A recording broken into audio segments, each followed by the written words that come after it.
आज हम लोग पढ़ेंगे magnetic effect of electric current का लेक्चर नंबर 2। लास्ट लेक्चर में हम लोग प्रॉपर्टीज ऑफ मैग्नेटिक फील्ड तक देख चुके थे। इसमें हम लोग पढ़ेंगे magnetic effect of current.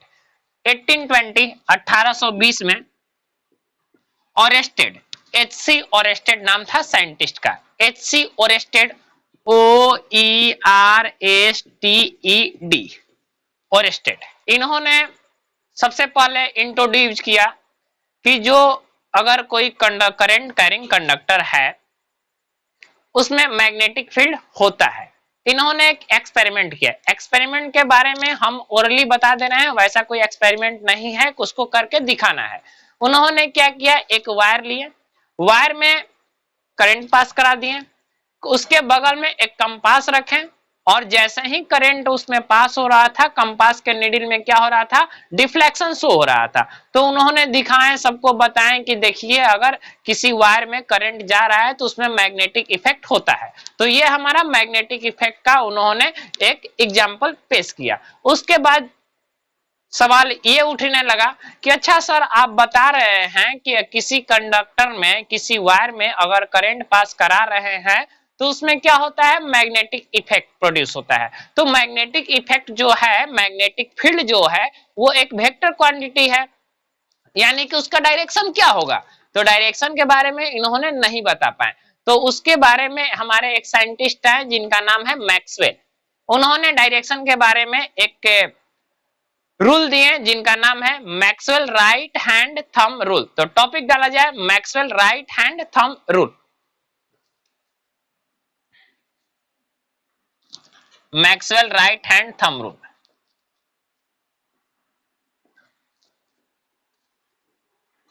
Right hand thumb rule, इसको स्क्रू रूल से भी जानते हैं।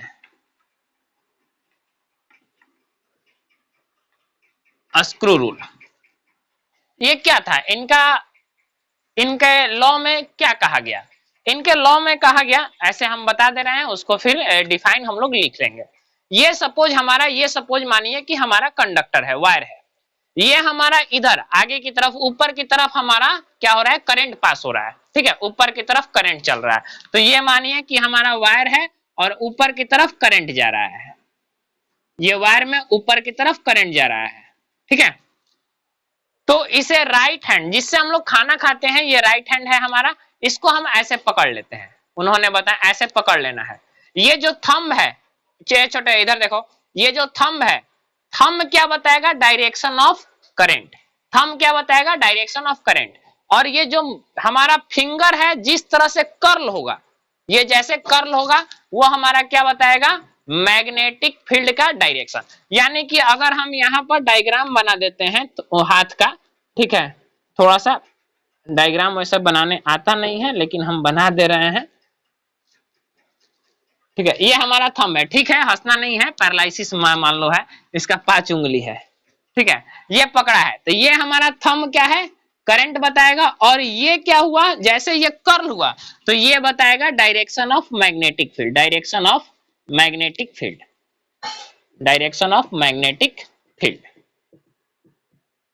ठीक, यानी कि अगर ये हमारा वायर है, अगर ये ऊपर की तरफ करंट जा रहा है तो इसका डायरेक्शन कैसे हुआ, क्लॉकवाइज की एंटी क्लॉकवाइज। ये बताओ, क्लॉकवाइज की एंटी क्लॉकवाइज। तो ये हमारा हो गया क्या, एंटी क्लॉकवाइज, एंटी क्लॉकवाइज। अगर इसी वायर को हम ऐसे कर दें, ये हमारा करंट कहां, नीचे की तरफ, ये हमारा करंट नीचे की तरफ, तो हम इसे नीचे की तरफ ये पकड़ लेते हैं। सपोज ऐसे देखिए, ये इधर पकड़ लिया। ठीक, ये डायरेक्शन हमारा किधर, इधर की तरफ, ये डायरेक्शन हमारा किधर, इधर की तरफ, यानी ये वाला क्या हो जाएगा छोटे, क्लॉकवाइज। ये हमारा क्लॉकवाइज। इतना आप लिख लीजिए। ठीक है, उसके बाद हम उसका डिफाइन लिख देते हैं।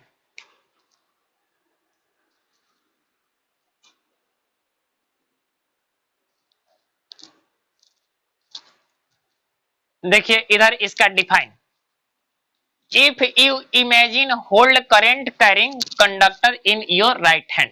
यदि आप ऐसा मानते हैं कि जो करंट कैरिंग कंडक्टर है आपके राइट हैंड की तरफ है, with your thumb straight and pointing in the direction of current, और जो आपका थंब है वो आपका स्ट्रेट होना चाहिए, मतलब सीधा होना चाहिए, और किधर की तरफ पॉइंट करना चाहिए, डायरेक्शन ऑफ करंट की तरफ, मतलब ऐसे इधर अगर ऊपर की तरफ करंट जा रहा है तो आपका थंब सीधा होना चाहिए और करंट इसका डायरेक्शन करंट के साइड में होना चाहिए, ठीक है। The direction of the curl of fingers, ये चारों फिंगर के बारे में, ये चारों फिंगर अगर ये जिधर की तरफ कर्ल होगा मतलब मुड़ेगा, represent in the direction of magnetic field, उधर ही क्या करेगा, रिप्रेजेंट करेगा किसका, मैग्नेटिक फील्ड का। उम्मीद करते हैं इतना आपको समझ में आया। अगर समझ में आया तो वीडियो को लाइक जरूर करिए, हमारा भी मनोबल बढ़ता है। इतना एनर्जी आप लोग के प्यार से ही आता है, आप लोग के देखने की वजह से आता है, तो इसे आप राइट डाउन कर लीजिए।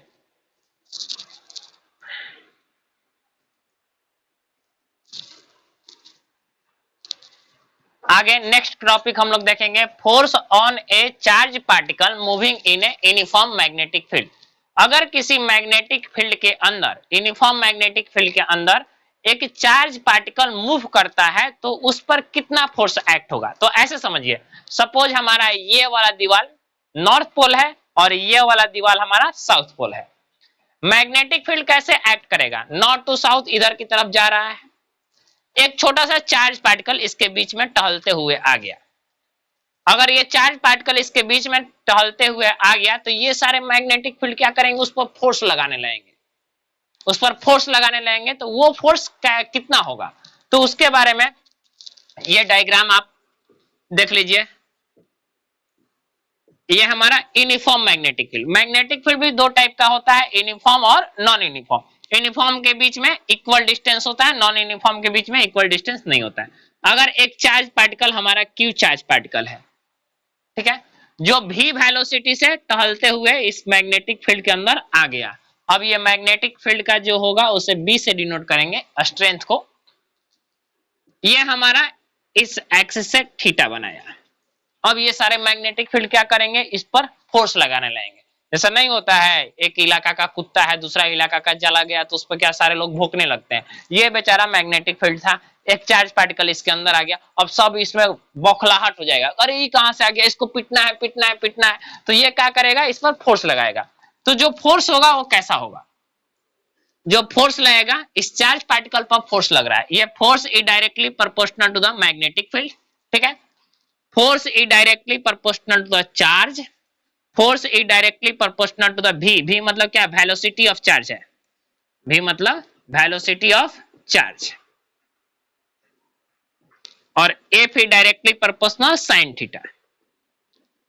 ये थीटा क्या है, थीटा कहां से कहां तक का है, वेलोसिटी और b के बीच का, ये where theta is equal to max between v and b, velocity और मैग्नेटिक फील्ड के बीच का वो थीटा। ये चारों को इक्वेशन 1, इक्वेशन 2, इक्वेशन 3 और इक्वेशन 4, इन चारों इक्वेशन को हम मिला देते हैं तो क्या हो जाएगा, f directly proportional v b q sine theta. जब प्रोपोर्शनल का साइन हटता है यहां पर तो कांस्टेंट आता है।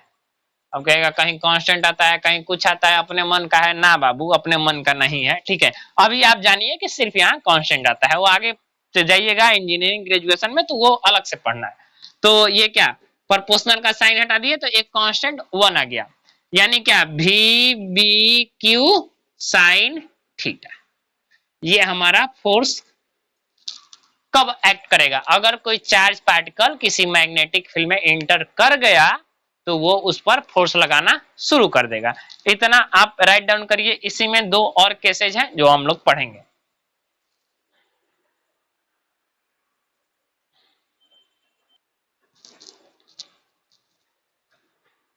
इसमें केस नंबर 1, मैक्सिमम फोर्स कब एक्ट करेगा, किस कंडीशन में चार्ज पार्टिकल एंटर करेगा कि वहां पर मैक्सिमम फोर्स लगेगा। केस 1 तो हमारा है F equal to V B Q sine theta. Sine theta का मैक्सिमम वैल्यू कब होता है, 90 डिग्री पर, यानी 90 डिग्री रहता है तो साइन का मैक्सिमम वैल्यू कितना 1 होता है, इससे ज्यादा साइन का वैल्यू नहीं होता है।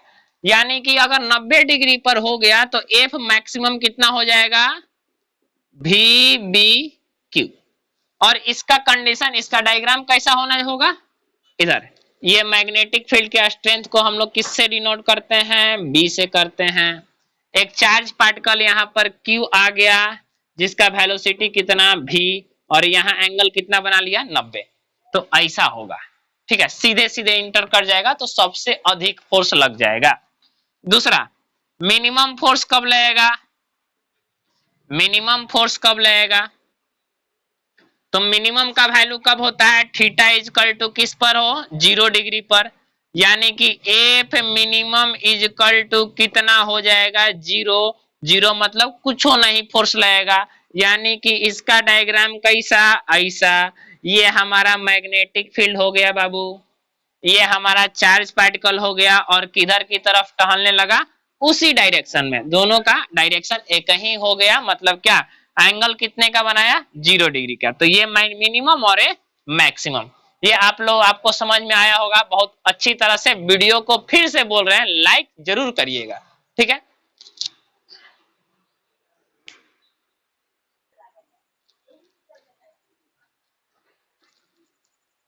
इधर force acting on A current carrying conductor in a magnetic field, same वही वाला बात है। अब इसमें क्या है, करंट कैरिंग कंडक्टर को डालना है। जैसे हम लोग अभी लास्ट वाले में डाले थे क्या, चार्ज, मैग्नेटिक फील्ड के अंदर चार्ज डाले थे, इसमें क्या करना है, मैग्नेटिक फील्ड के अंदर करंट कैरिंग कंडक्टर डालना है। ये हमारा मैग्नेटिक फील्ड बी, यहाँ पर एक कंडक्टर डाल दिए जो कंडक्टर ए और बी, और इसका लेंथ एल है, इसमें करंट आई पास कर रहा है, इसका लेंथ है एल, इसका लेंथ एल है, और इसमें क्या करंट पास कर रहा है आई। ये मेकिंग एन एंगल कितना है, थीटा। इतना बात समझ में आया, नहीं आया, देखो इधर हुआ नॉर्थ पोल, ये हुआ साउथ पोल, मैग्नेटिक फील्ड इधर बी, ये हमारा क्या, ये ए और बी क्या है, वायर है जिसमें करंट पास हो रहा है, और इसका लेंथ कितना है, एल है, ठीक है। अब ये मैग्नेटिक फील्ड क्या करेगा, इस वायर पर, ये जो करंट पास कर रहा है इस वायर पर फोर्स लगाएगा, ये कूदना शुरू हो जाएगा, अरे अरे अरे ये कहां से आ गया, इसको तो मारना है, ये फोर्स लगाएगा। यानी क्या हो जाएगा, force is directly proportional to current, जितना ज्यादा करंट उसमें रहेगा उतना ज्यादा फोर्स लगाएगा। मान लो कि कोई आदमी मारने आ गया किसी को 5 लोग, तो ये लोग 50 लोग, वो 10 आया तो 100, वो आया 500 तो ये आया 1000, यानी कि जितना करंट उसमें रहेगा फोर्स उतना ज्यादा एक्ट होगा, ठीक। Force is directly proportional to magnetic field, magnetic field जितना स्ट्रांग रहेगा फोर्स उतना अधिक लगेगा। F is directly proportional to the length, length of the conductor, और एफ इज डायरेक्टली प्रोपोर्शनल क्या है, थीटा। ये लेंथ क्या है, लेंथ ऑफ द कंडक्टर है, लेंथ ऑफ द कंडक्टर, ठीक। और ये एंगल क्या है, थीटा के कहां से कहां तक का है, करंट कैरिंग वायर, ये जो वायर है उसका और मैग्नेटिक फील्ड के बीच का, यानी कि ये चारों को मिला देंगे तो क्या हो जाएगा, F directly proportional B I L sine theta. यानी क्या, इसका भी प्रोपोर्शनल का साइन हटेगा तो यहाँ पर 1 होता है, ये क्या हो जाएगा, B I L sine theta. इसमें भी छोटू ज्यादा बात नहीं है, इसमें भी मैक्सिमम फोर्स और मिनिमम फोर्स निकालना है। तो बताओ मैक्सिमम कब निकलेगा, जब थीटा 90 डिग्री बनाएगा तो मैक्सिमम हो जाएगा, और मिनिमम कब निकलेगा, जब थीटा 0 डिग्री होगा तो मिनिमम हो जाएगा। चलो इसको राइट डाउन करो, और हम मैक्सिमम मिनिमम के बारे में बता रहे हैं।